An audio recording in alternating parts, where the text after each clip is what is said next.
Hello friends, welcome to our channel. இன்றைக்கி ஜவ்வரிசி வச்சு ஒரு சப்பாத்தி செய்ய போகிறேன். சாபுதானா சப்பாத்தி. டெய்லி நம்ம கோதுமை சப்பாத்தி, மைதா மாவு சப்பாத்தி செய்கிறல ஜவ்வரிசி சப்பாத்தி ட்ரை பண்ணி பார்க்கலாங்க. ஒரு 3/4 கப் போல் ஜவ்வரிசி எடுத்துன்னுக்கிறேன். இது கொஞ்சம் நம்ம ஒரு 10 நிமிஷம் வறுப்படணும். கொஞ்சம் சூடாகணும். அந்த ஜவ்வரிசி தொடும்போது கையில் சூடு பதம் இருக்கணும். அது வரைக்கும் வறுத்துக்கலாம். சூடு ஆறின பிறகு நம்ம மிக்ஸி ஜாரில் போட்டு இந்த மாதிரி ஃபைனாக பவுடர் பண்ணிக்கலாம். இந்த பவுடர் நம்ம 1 மாதம் வரைக்கும் ஸ்டோர் பண்ணலாங்க, ஒன்றும் ஆகாது. அதனால் 1 கப் போல் ஜவ்வரிசி பவுடர் சேர்த்துருக்கேன். அதுக்குள்ளே 2 உருளைக்கிழங்கு வேக வச்சு ஸ்மாஷ் பண்ணியிருக்கேன். அதுக்குள்ளே துருவிய கேரட், பொடியாக நறுக்கிச்ச கொத்தமல்லி, தேவையான உப்பு சேர்த்து நல்லா பிசைஞ்சிக்கலாம். இது நல்லா பிசைஞ்சிட்டு நம்ம சப்பாத்திக்கு மாவு பிசையணும். அதனால் ரொம்ப தண்ணி ஊற்றோன்னா கொஞ்சம் கொஞ்சமாக தண்ணி சேர்த்துட்டு நம்ம மாவு பிசைஞ்சு எடுத்து வச்சுக்கலாம். இது மாவு பிசைஞ்சிட்டு ஒரு 10 நிமிஷம் நல்லா ஊறணும்.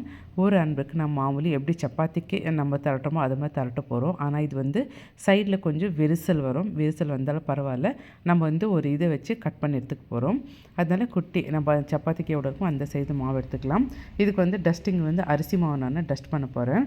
அது என்னென்ன க்ரிப்பு கிடைக்கின்றதுனால அரிசி மாவு கொஞ்சம் அதிகமாக போட்டுட்டு இது மாதிரி திரட்ட போகிறோம். கொஞ்சம் மெலிசாக வரும், ரொம்ப மெலிசாக வராது, ஓரளவுக்கு கொஞ்சம் மெலிசாக வரும். இது பாருங்கள், சைடில் நல்லா விரிசல் வந்துருச்சு. பரவாயில்ல, நம்ம இது மாதிரி கிளாஸ் லிட் வச்சு இது ப்ரெஸ் பண்ணிவிட்டு ரவுண்ட் ஷேப்பாக நம்ம எடுத்துக்கலாம். தவா அடுப்பில் வச்சு சூடாயிடுச்சு. அதில் போட்டுட்டு 2 சைடுமே பொன்னிறமாக வேக வச்சு எடுத்துருக்கலாம். இது கொஞ்சமாக ஆயில் ஸ்ப்ரெட் பண்ணிக்கலாம்.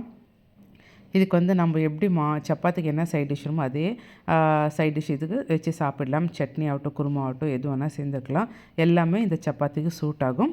ஜவ்வரிசி சப்பாத்தி கொஞ்சம் வித்தியாசமாக இருக்கும் மாமூலி சப்பாத்தியோடு, அவ்வளோதாங்க. என்னென்னா கொஞ்சமாக உருளைக்கிழங்க வேக வச்சு ரெடி பண்ணிக்கணும், கேரட் துருவி வச்சுக்கணும். அதை ரெடி பண்ணிவிட்டால் சப்பாத்தி ஒரு 10 நிமிஷத்தில் ரெடி ஆகிடும்.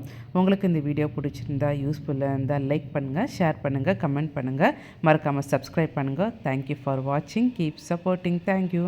சுட சுட ஜவ்வரிசி சப்பாத்தி ரெடி ஆயிடுச்சு.